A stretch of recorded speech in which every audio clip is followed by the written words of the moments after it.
जान रहे हैं दोस्तों कि यहाँ पर जो है ये बी जो है ये दुनिया का सबसे पहला वर्ड है जिसका मीनिंग होता है होना। ये इंग्लिश का पहला वर्ड है बी, मीनिंग होना। वर्ब के मुख्य रूप से 3 फॉर्म होते हैं लेकिन ये चौथे पांचवे भी यूज में आ जाते हैं।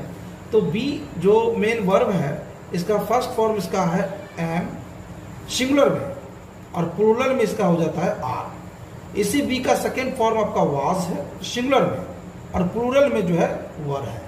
इस बी का थर्ड फॉर्म में आपका बीन है और फोर्थ फॉर्म जो है इसका बीइंग होता है और बी का ही ये फिफ्थ फॉर्म का ईज होता है।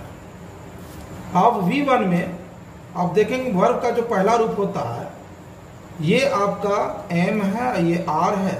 ये दोनों जो है ऑलरेडी V1 जो होता है वो प्लूरल होता है यानी बहुवचन में होता है और V5 जो होता है वो ऑलवेज है आपका सिंगुलर होता है यानी एक वचन में।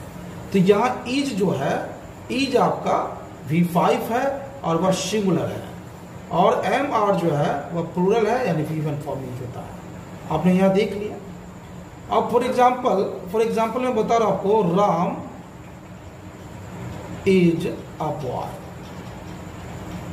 राम एक लड़का है। देखा जाए तो राम यहाँ सब्जेक्ट है, इज जो है ये V5 है, अब वह यहाँ ऑब्जेक्ट है। तो देखिए ये सिंपल प्रेजेंट टेंस है कि नहीं है? सिंपल प्रेजेंट टेंस है। आप तो जानते होंगे कि सिंपल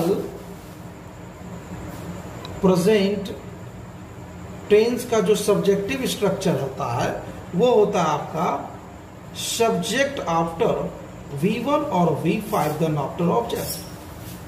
और दूसरा क्या होता है, एक तो ये हो गया और दूसरा क्या होता है subject after is M R then after object. तो यहां भी ये इज जो है ये V5 है और यहाँ एम आर जो है आपका V1 है।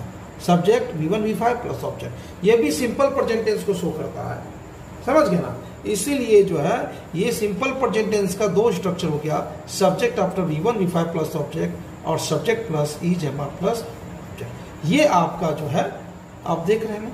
तो आई होप आप बहुत अच्छे से इसको समझ गए होंगे और अगर